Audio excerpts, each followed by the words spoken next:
So good evening. My name is Devdutt Pattanaik, and I write on mythology. And I always begin my sessions by explaining what mythology is and how it is related to business. Because these are basics, and even if you've heard me before, you'll see me, I repeat this all the time. Because it is often, people keep wondering, how is Ramayana, Mahabharata, and all those stories connected with artificial intelligence?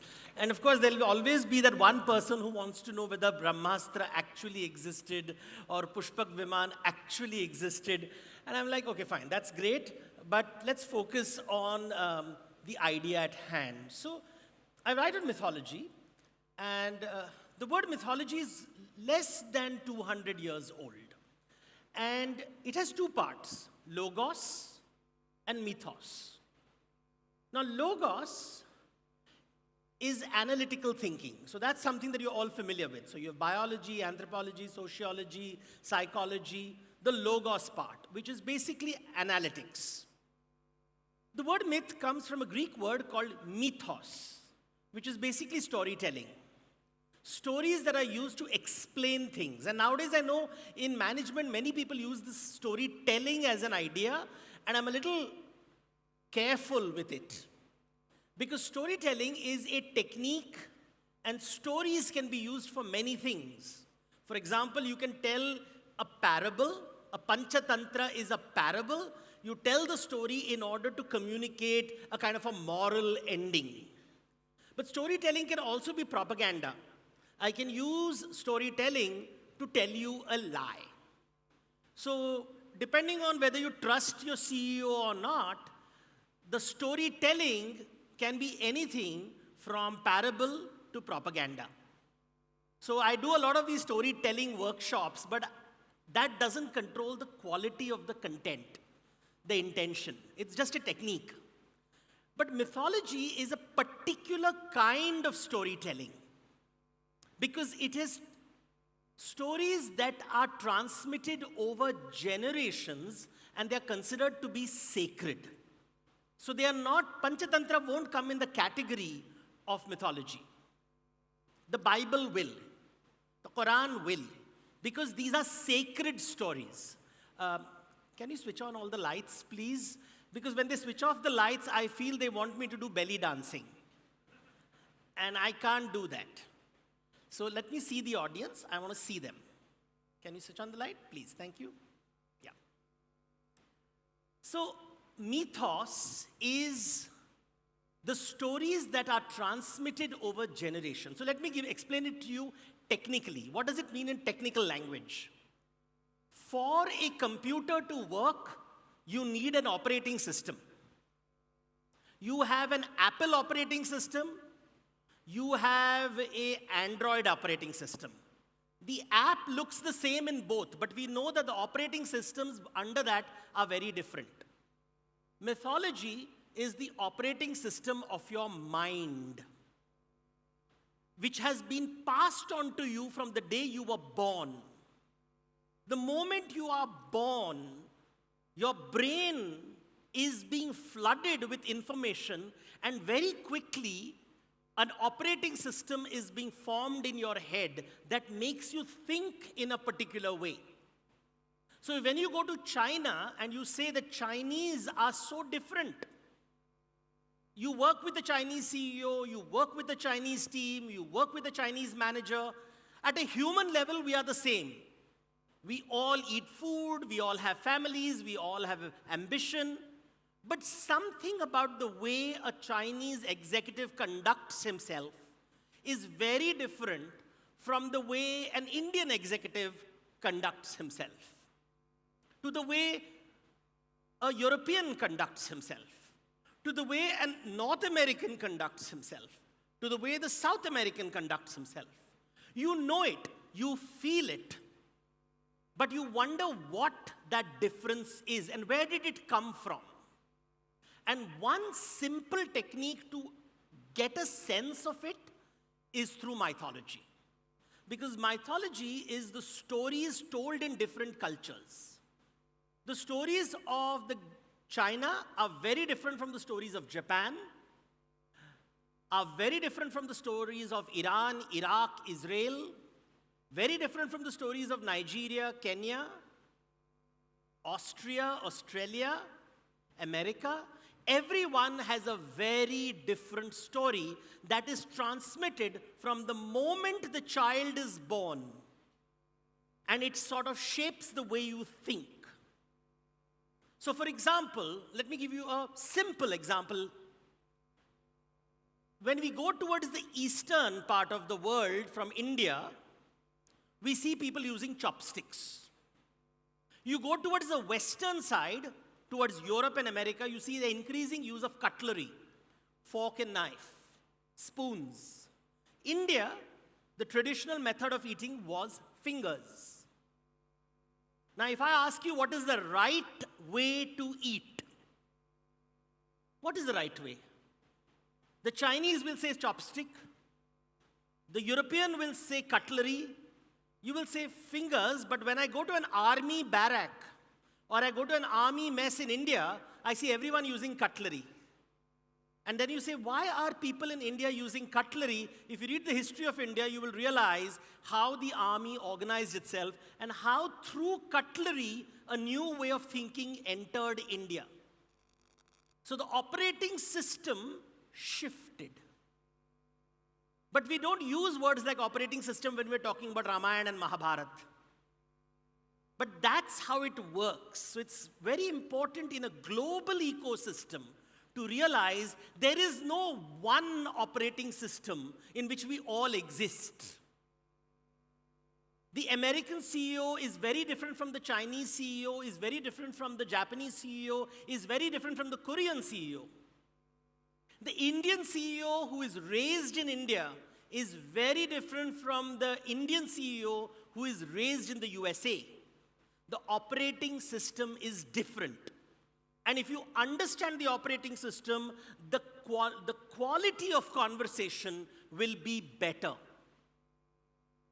So a long time ago, I was dealing with Europeans and Americans in the company that I worked for. I was in the pharma industry for a very, very long time. And my presentation would keep changing depending on whether I'm talking to the American or whether I'm talking to the European. And one day, my director called me and says, what is it that you do? They seem to like your presentations. And why do you change slides? And I told him that when you talk to the European, you build a case. And you end with the climax and the conclusion. The American does not like that. He gets impatient.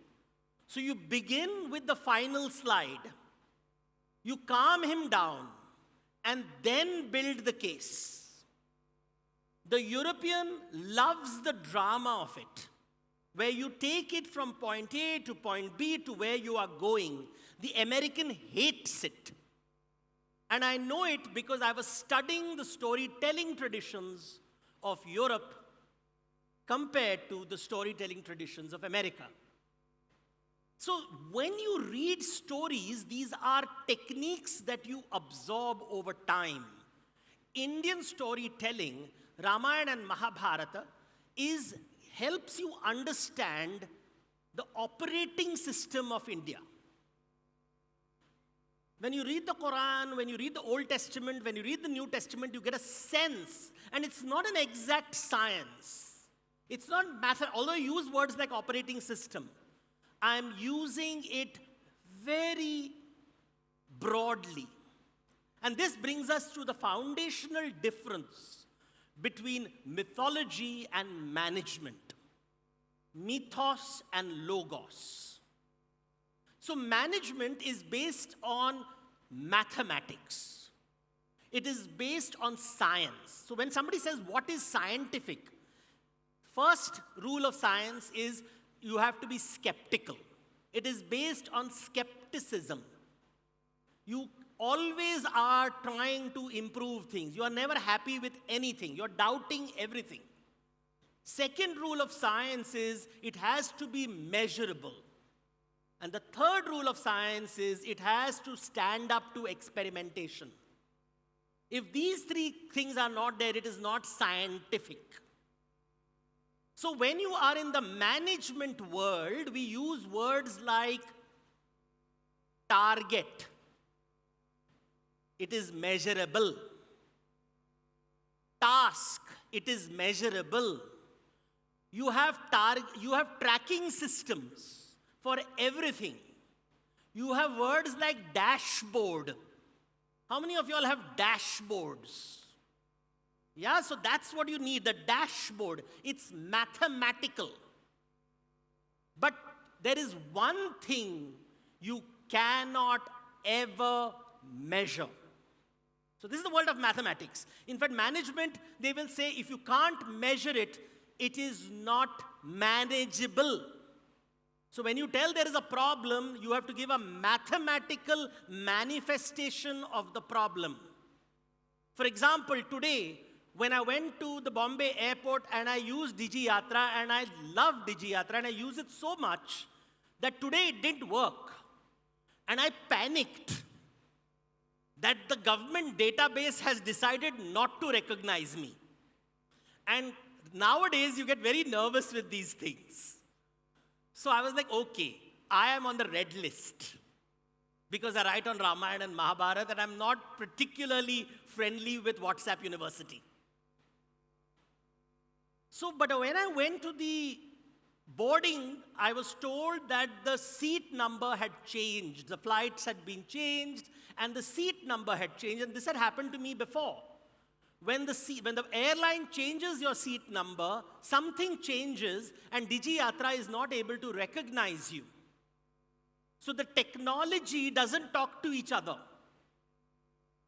But it creates real panic. Imagine you are last minute trying to catch a flight in Delhi, and there is a line of about 10 minutes or 20 minutes to enter the plane at 3 o'clock in the morning. You will panic. But the DigiYatra, now, will it be solved? If I were to make a complaint, artificial intelligence, generative AI, will try to calculate how many times this problem occurs and is it worth solving? Because it costs money. So suddenly, a mathematics is brought into an emotional situation. My stress is valid only if someone's dashboard says it is.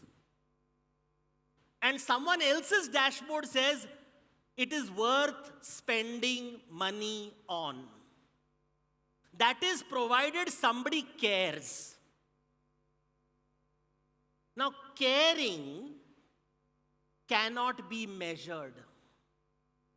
I cannot measure whether you care for me. No instrument on earth can measure caring. I can have a surrogate marker. But ask yourself, can you measure jealousy? Can you measure jealousy? Think about it.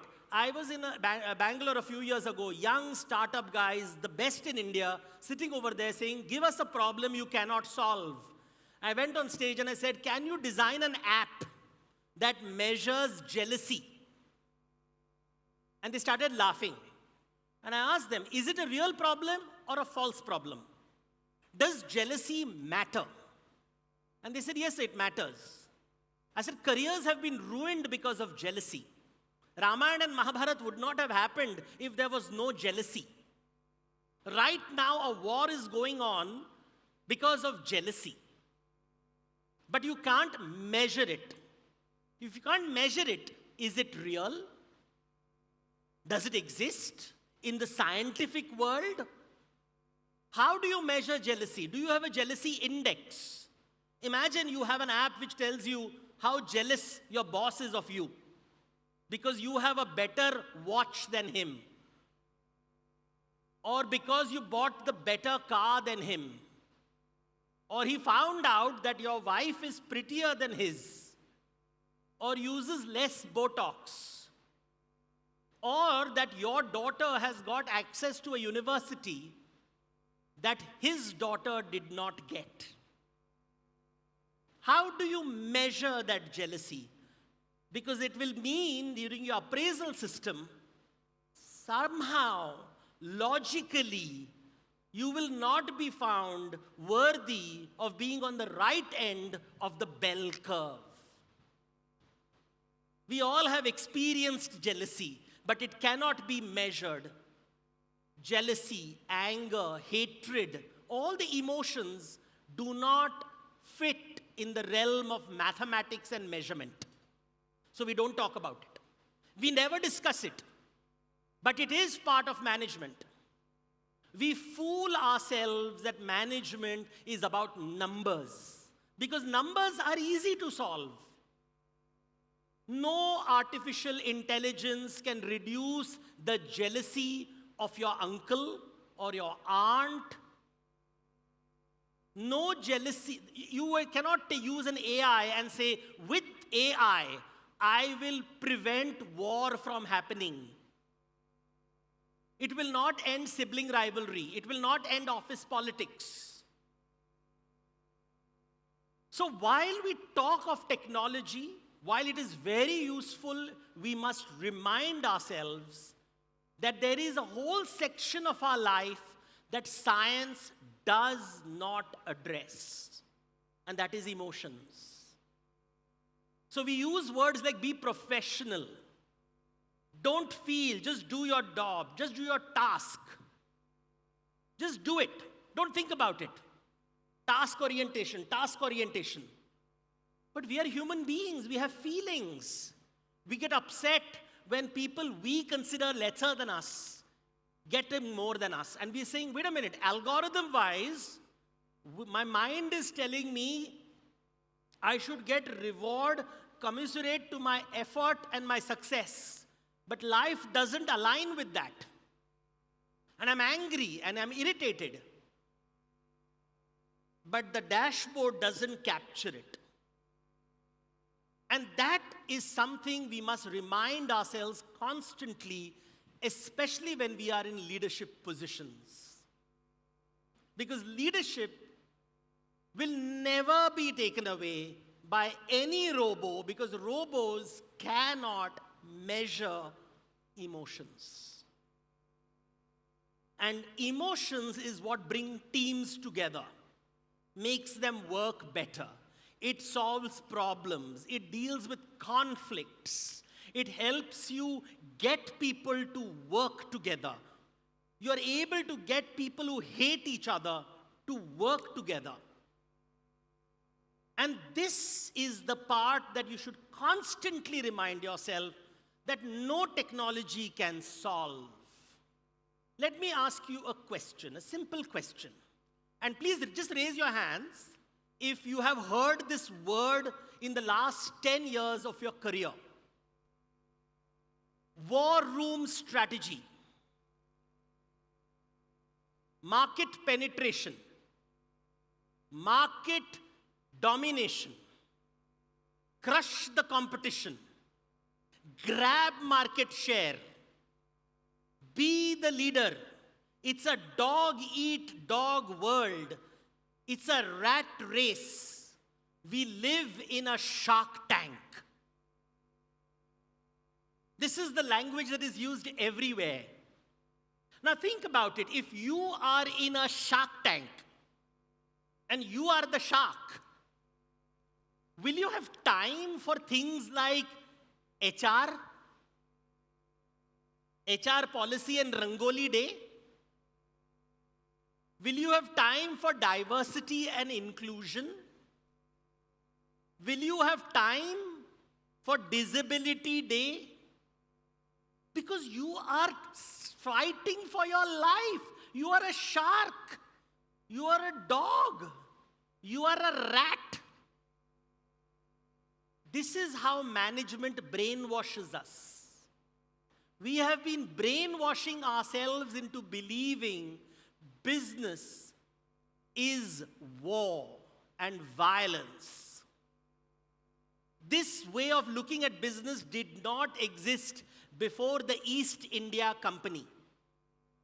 The East India Company looked at business as war And today, each and every management school around the world is teaching you and your children that you have to go and fight and grab market share, penetrate the market, crush competition, emerge as the winner. This violent language is being celebrated.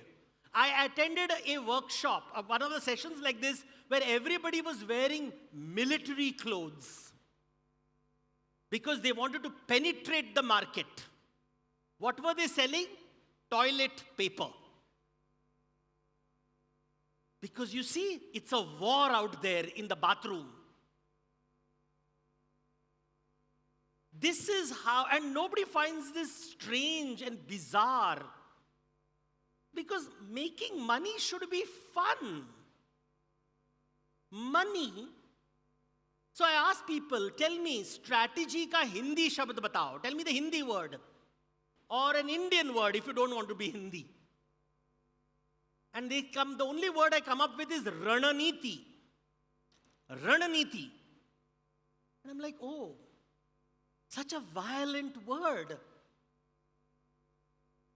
Then I ask people, tell me, give me an Indian word for success, for money.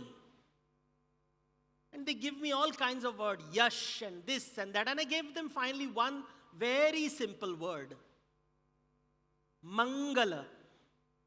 Mangala. Mangal ho, mangal. Now this is a word that you've heard in a religious context. But Mangala means when Lakshmi walks into your life. Lakshmi is the goddess of wealth in India. We are the only country which literally worships money. We love money. The oldest image of Lakshmi is found in India in a Buddhist site, not a Hindu site, a Buddhist site.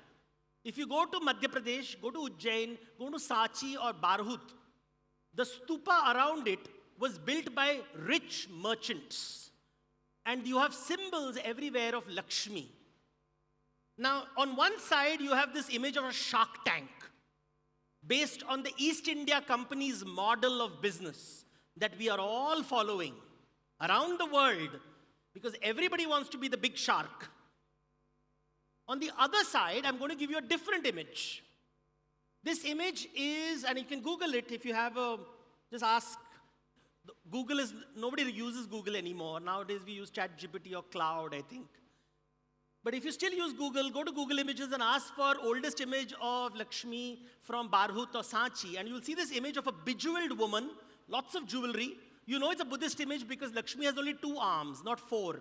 Hindu images have 4 arms. Only 2 arms.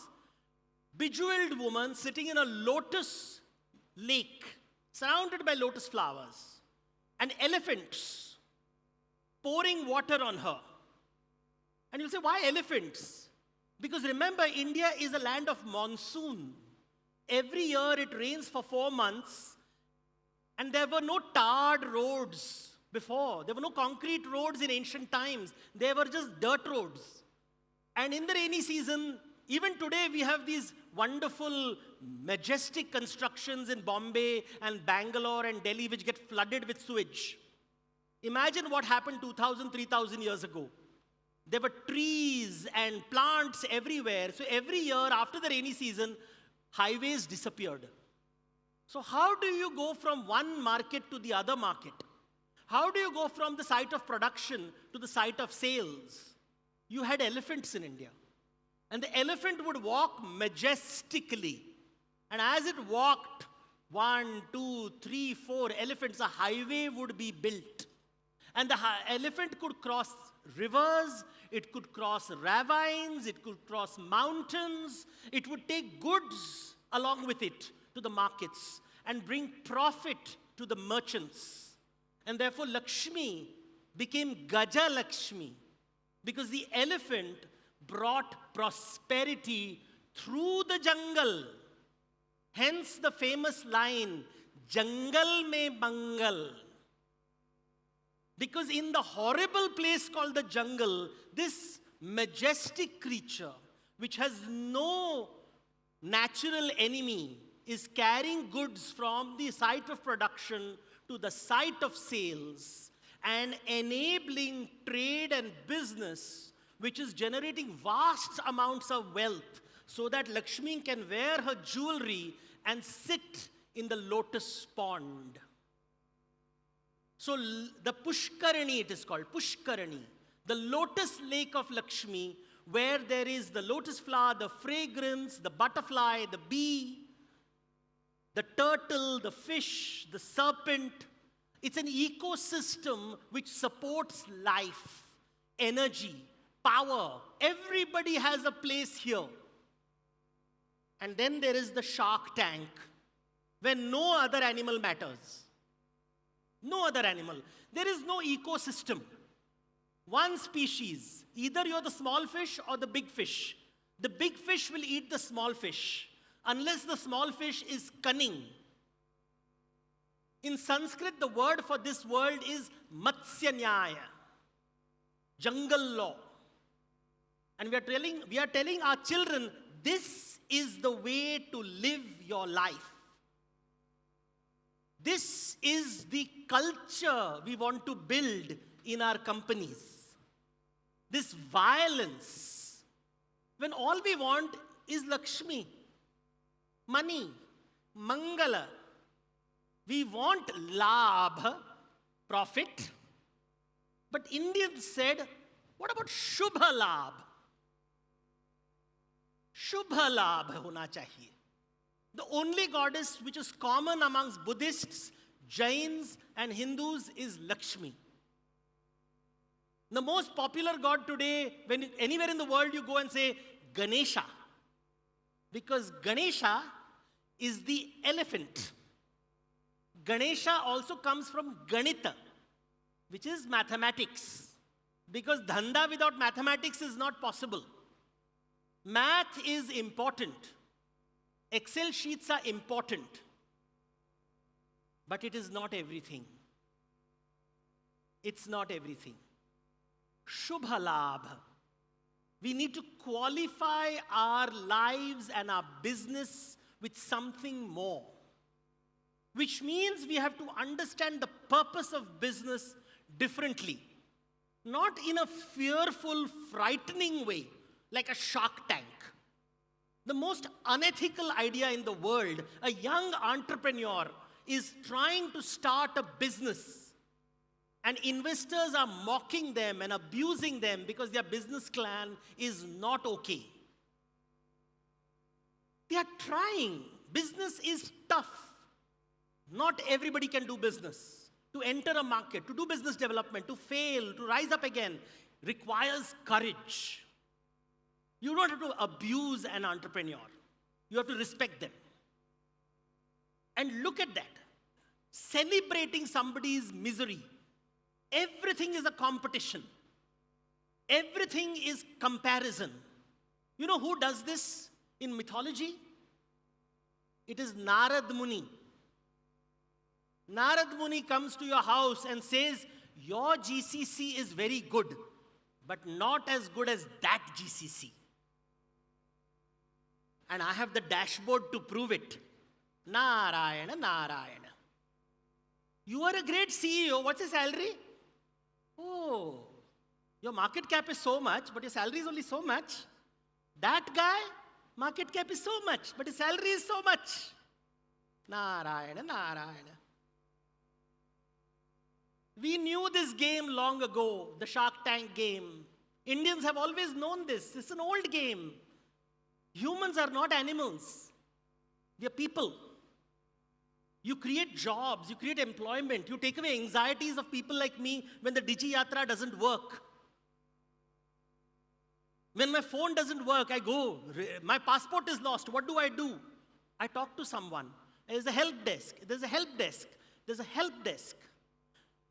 My money has disappeared from the database. Suddenly I'm looking and suddenly my account shows you have no money. We are a generation where money is not counted. It is seen on a screen. And somebody tells me that's virtual reality. Do you realize how anxiety it is? In the good old days, I had gold in my hand to hold. Now I have a number, on a screen.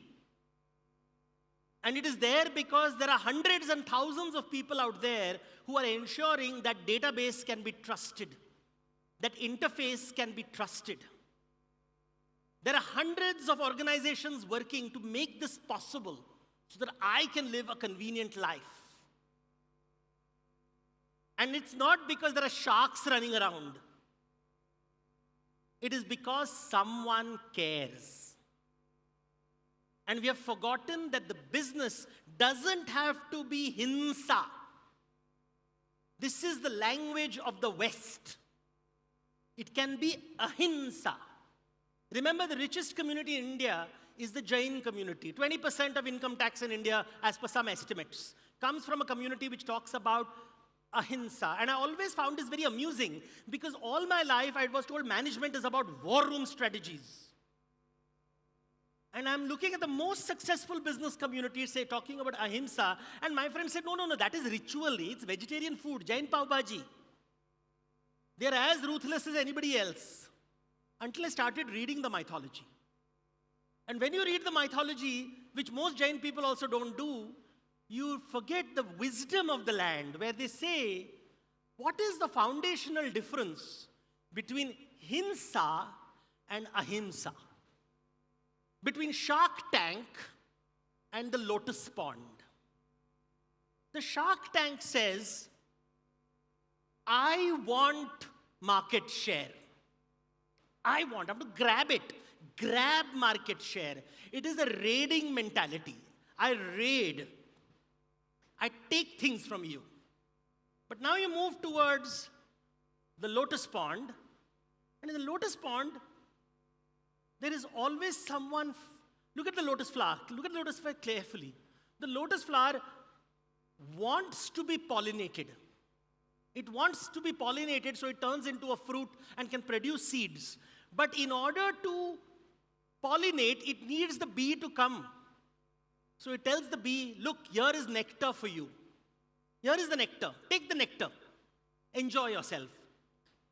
And the bee comes to take the nectar and in exchange gives it pollination.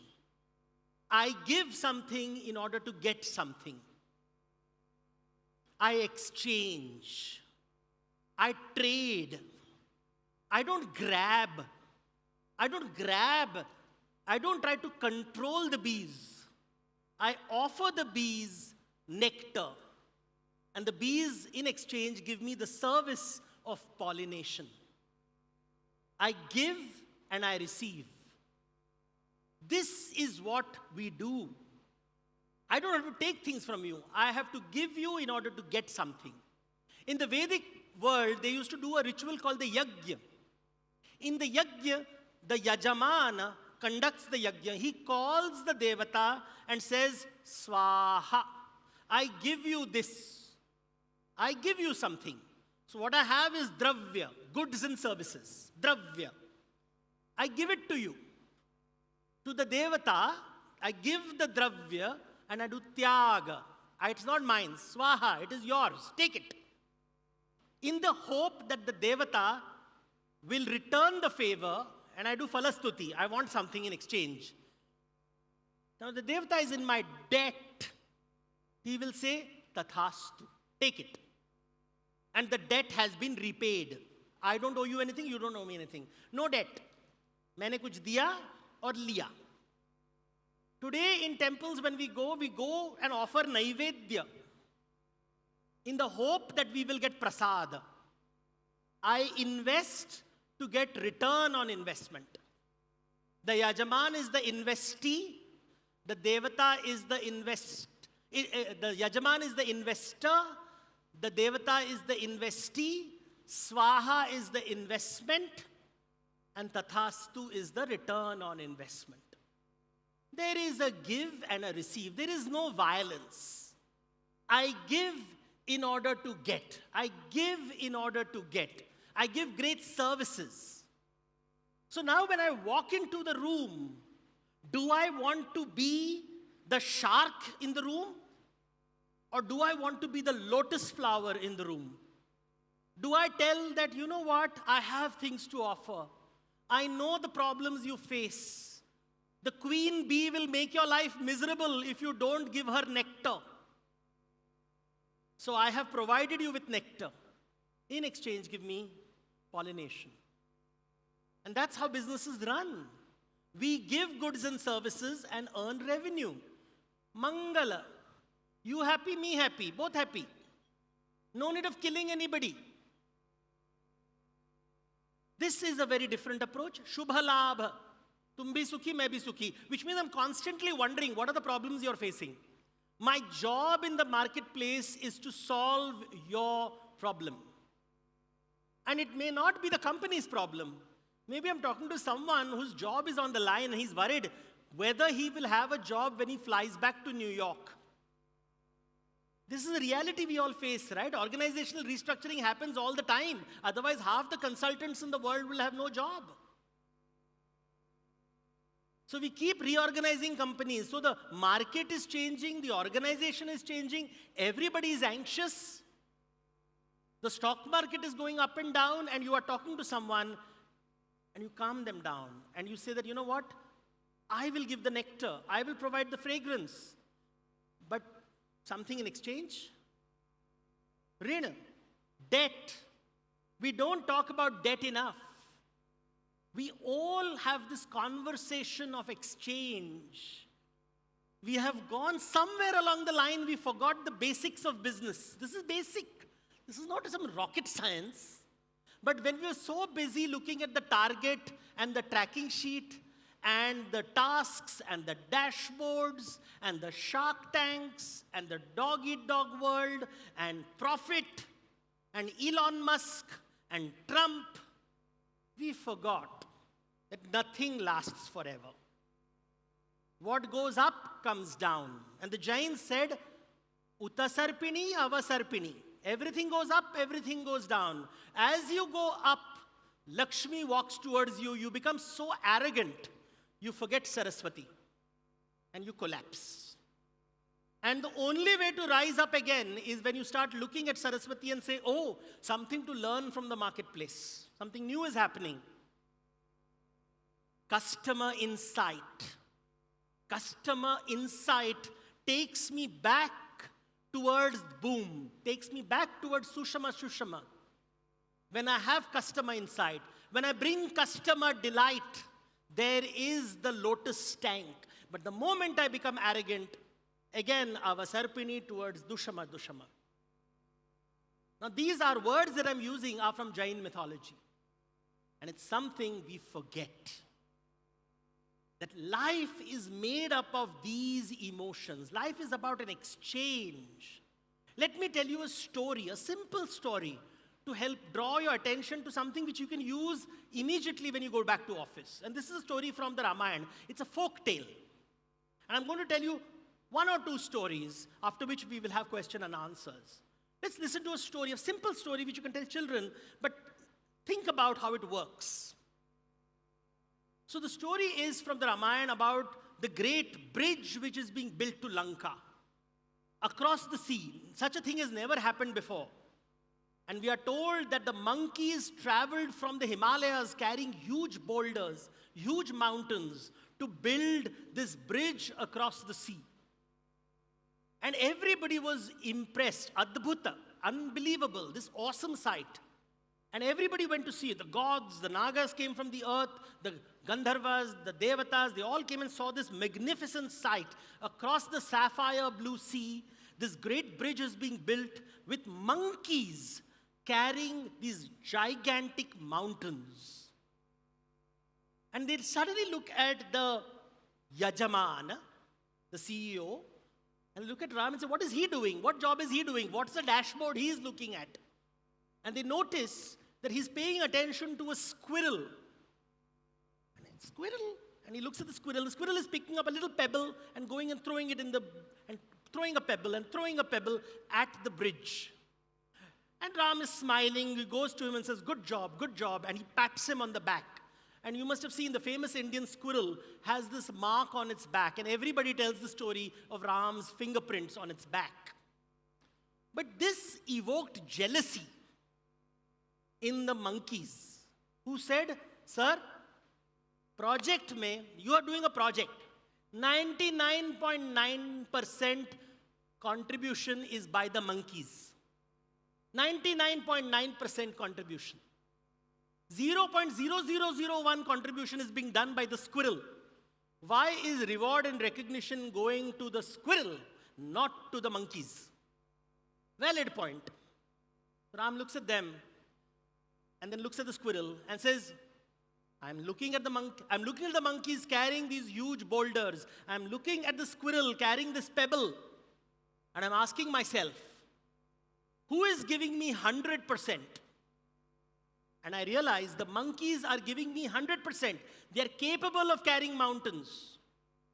And then I'm looking at the squirrel. The squirrel is also giving me 100%. It is only capable of carrying pebbles.